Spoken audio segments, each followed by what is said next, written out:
started messing with more bracing on the floor today. I was planning on actually doing the entire floor. I have all the sheet metal for it, but I'm going to take my time a little longer and stretch it out a little further, because I don't want to rush it. I try to get as much done as possible every day, but I don't want to rush it too much, because that's when you skip some steps and you screw up. So I'm gonna take my time with this, because there's a lot of corrosion and it's kind of a battle against rust. I cut out mostly all of the rust that was, any metal that was unusable, I cut out. But you can see the frame, still is a little rusty. Like it's definitely just surface rust, but I still want to blast that and then, recoat it with undercoating or whatever to kind of preserve it. But this brace right here is very important. It has a curve in it, for the drive shaft and transmission, and I didn't want to try to replicate that. So after really checking it out underneath, it's still very solid. It just had some surface rust. So I decided to, kind of hack into the sheet metal that was on top that was kind of useless, and just try to bring it back, and save it before it gets any worse. Which it's 100% fine. Like it didn't lose any structural integrity or anything. It's still really solid.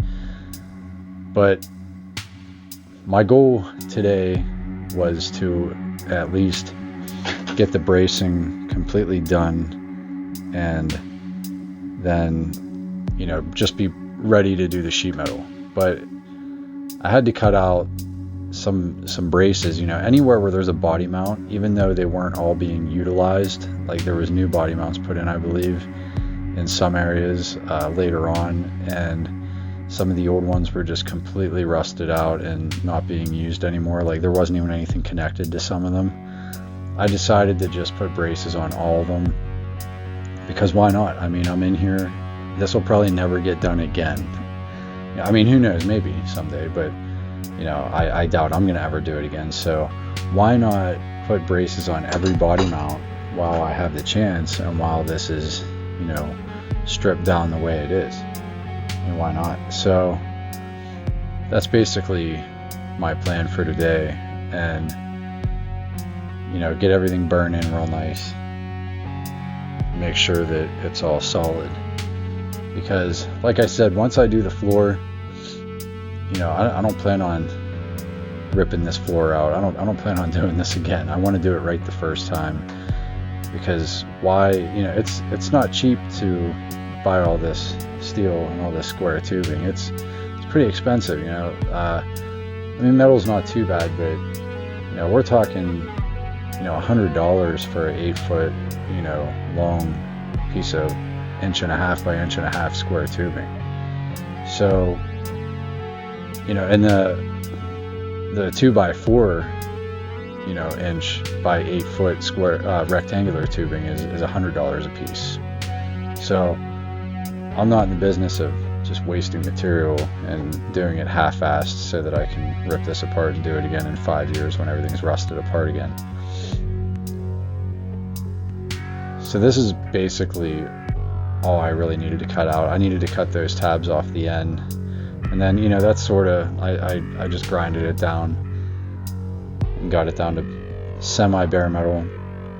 I mean, it's a heck of a lot better than what it was, but that's going to be about the ugliest piece on the ugliest brace. And I thought about replacing it and fabricating a new one, which I very well could have, but it was a matter of saving me $100. So I just left that one in there, and it was exactly where it needed to be, and it worked out.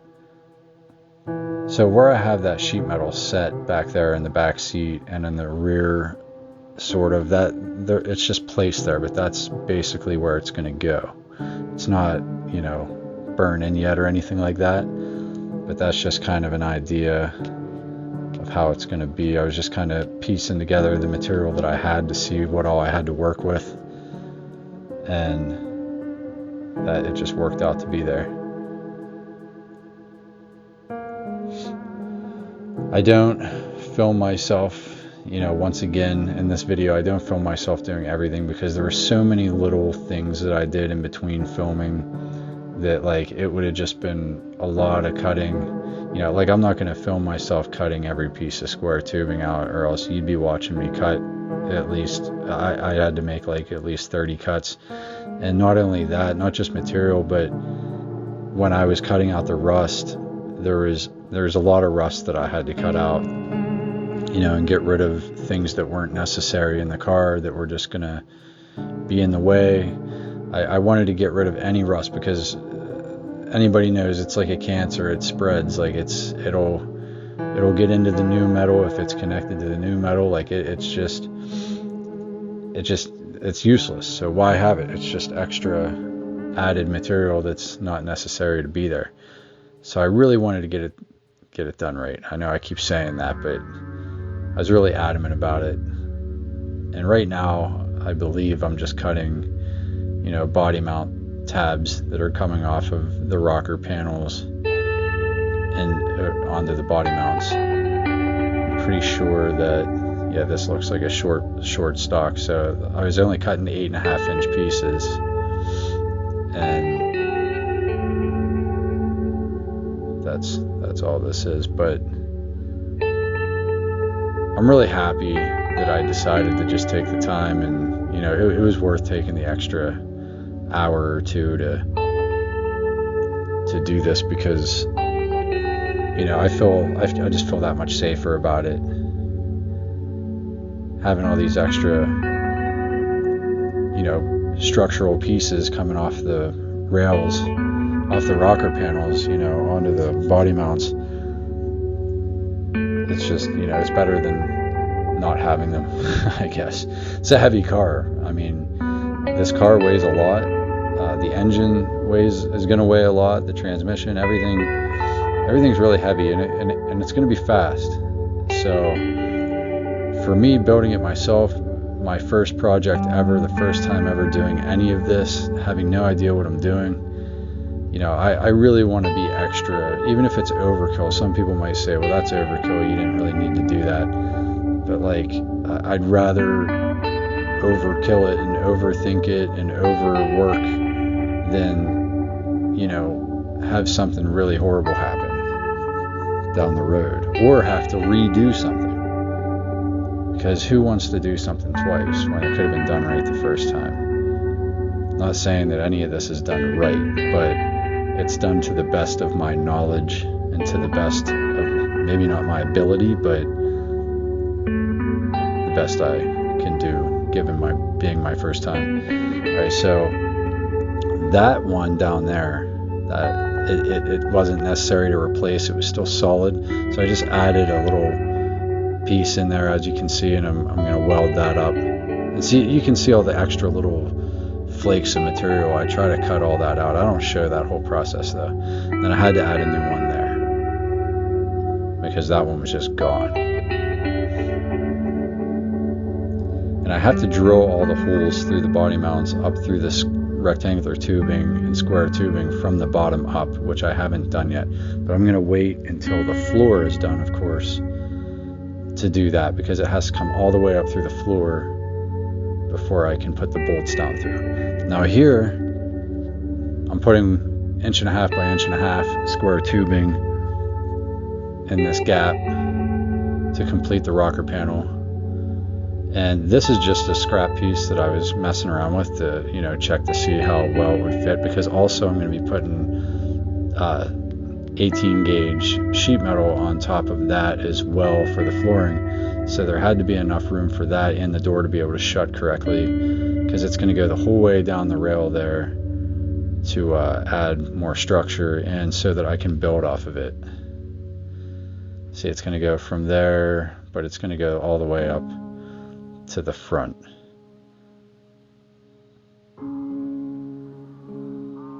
And I had to check both sides, of course, and both doors shut just fine. It all works out. So I'm just burning in some of these I don't know what you'd call them. I just call them tabs. I have some body mount tabs coming out of the rocker panels, and as you can see, this one is up. It's sort of an angle. I cut it that way on purpose because, like I said, some of these body mounts were, I think, added later. They weren't all original. So some of them are up a little higher than the other ones. And the way this cross brace was, it goes down at an angle. It's higher in the middle and then it kind of slants down. So when I put the flooring in on top, and with the added 1.5 by 1.5 guide rail going across the top on top, that's what you'll see in a little while, it will match up and be level with each other. So when I put the sheet metal on, it will all come together flush. There won't be any drop off or bump or, I mean, I had it all planned out. I would, you can only measure so many times to be sure before, I don't want to, like I said, I'm not in the business of wasting material. It's not cheap. So I really measured this out. I come in at night and I look at screenshots. I'll screenshot some of my footage and I'll make plans and think it over in my head how I'm going to go about it. There's, like I said, there's no reference. There's nothing to base this off of. I don't know of any other YouTube videos of anyone who's done this to a 48 or 46 through 48 Dodge or Plymouth. I mean, maybe it's out there, but I haven't found it. So hence why I'm going through all this trouble, because if anyone out there has one of these, this might be the only video on a build. So that's why I'm doing this, and so I can look back at it someday, and if I build another hot rod, I can kind of be like, oh, how did I do that? I forget how I did that. And it's kind of like a reference point. But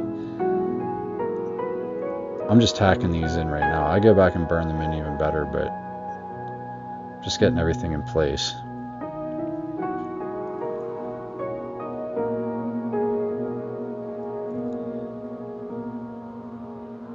Yeah, I mean, I welded in from, underneath, everywhere. I don't half-ass it, because this is, the whole structure of the car. It's safety first, man. It's very important to have these on here real good.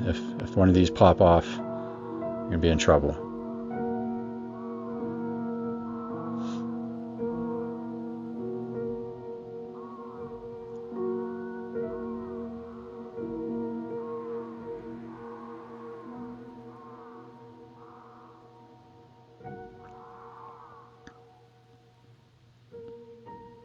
I hate welding upside down, by the way.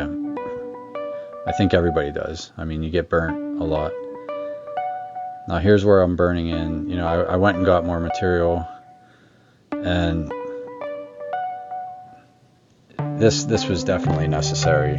I couldn't have left that gap. I mean, you could see right, the bottom of the door matched up with the top of the rocker panel, but there was nothing on the inside for the door to back to. So this worked out perfectly. I mean, 1.5 by 1.5 was the right size. Had I been able to go smaller, I would have, but it had to be this size, or else there would have been a gap. But it just, just makes it all that much more stronger.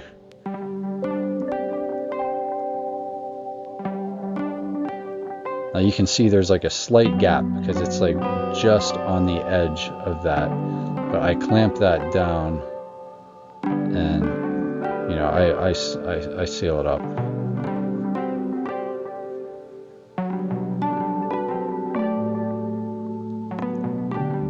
And I gotta say, like, I got a lot of tips. I say this a lot, but I watched Bad Chad, burn a floor in of a I don't even know, I forget what kind of car it was. It was like a 56 Mercury or something like that.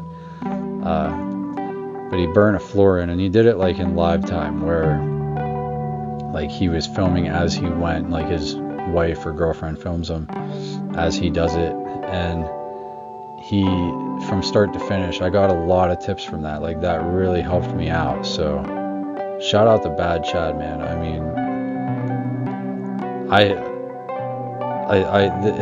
that video was kind of like, it was like the defining factor that really made me dive into this and not be afraid to do it. Well, between that and at the time that I saw it, I didn't know how to weld yet, so that kind of helps too. I did go with smaller tubing. I went with inch by inch tubing for the center rails because they didn't, as long as they're the same height as the outer rails, they don't need to be as heavy duty. And my seat braces are going to be, I'm going to be bolting the seat to the back rail that you see there. So, and I might have to put like another cross rail. I don't know. I'm going to see how it goes. I don't know what seats I'm going to go with. I don't know if I'm going to fabricate, a frame. I don't know yet. I have no idea what I'm going to do for the interior. That seems like it's too far ahead, but I guess it's really not. I mean, I should start thinking about it now because I thought that this was going to be like another 2 years before I do this, but ultimately by working on it every day, I'm getting a lot done. It's getting there.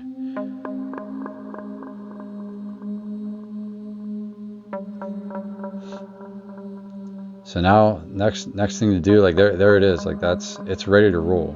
I can just start welding in the sheet metal. I have all the sheet metal and I'm ready to roll. It's solid as a rock. I've stood on all this. I've bounced on it. It's good. I just need to get those.